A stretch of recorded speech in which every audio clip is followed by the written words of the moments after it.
the voice for the voiceless, right? We sitting here as three black men, and when I hear voice for the voiceless, I think about things that are being imposed on people that relates to underserving, relates to discrimination, relates to work environments that don't allow you to fully reach your potential. COVID ain't racist. COVID ain't nothing that somebody said, hey, you need to stop getting people sick and ill and causing them to die from circumstances of having to deal with COVID-19.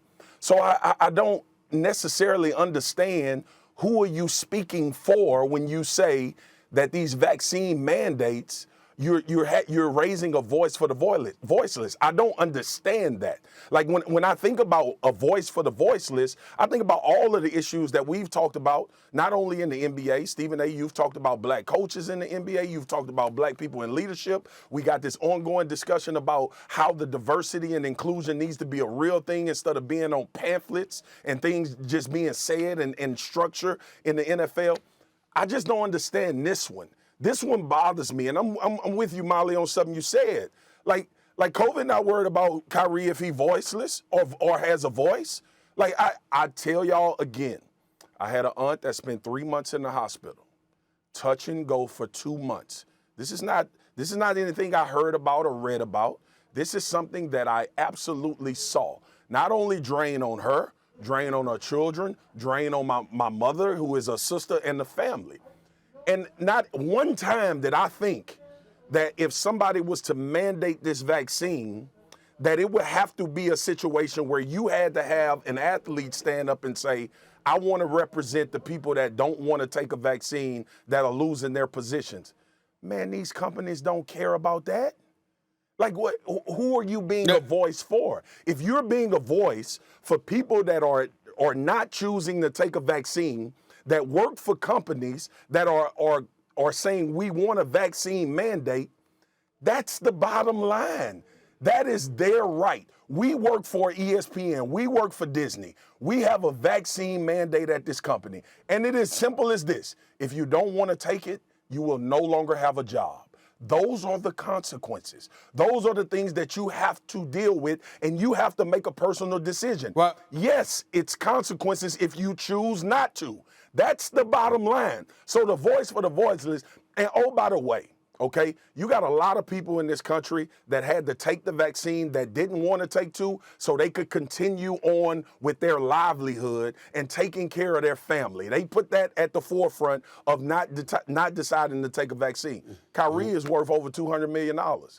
Hey, people out there that's not taking these vaccines, you stand on what you stand on. But the bottom line is you ain't in the same position Kyrie Irving is in. Well, here's the deal. It's a couple of things. Number one, to throw this out there, New York and California, mainly San Francisco and Los Angeles is the two cities, and along with New York City are the only ones with the mandate at this particular moment in time. I do not believe that will last.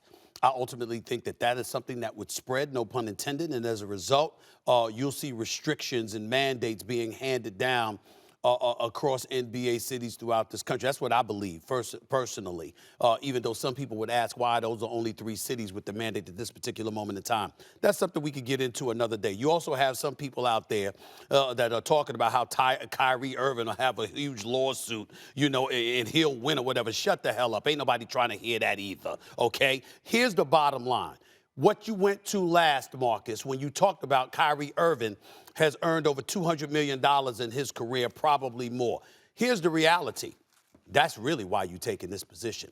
You see, this is the kind of stuff that annoys me. And I remember I've said this on numerous occasions when people were talking about, you got players that come into the league and they talk about keeping it real, being authentic and all of this other stuff. And I remember when one player, I brought up how he rolled up in the draft. Then you rolled up in the draft and you had on suits and your hair was cut just nice and you were looking sharp as hell and the whole stuff. Why? Because you were trying to get your money. Then once you got your money, now you want to tell everybody about being real and potentially compromising their bottom line because you no longer have to be concerned about yours. See, that's where the selfishness comes in here. The selfishness also comes in here when you're talking about leaving your teammates hanging. And all I'm saying is at the end of the day, when you talk about a voice, listen, Kyrie spoke to the media, Jay. He said it's a privacy matter.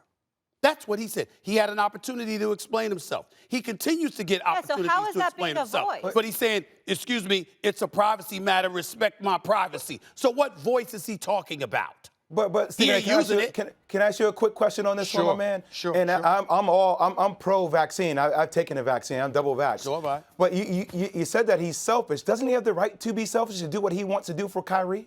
He hasn't said anything. He hasn't came out and said that other people should not. He hasn't said anything at all. I'm answering your question.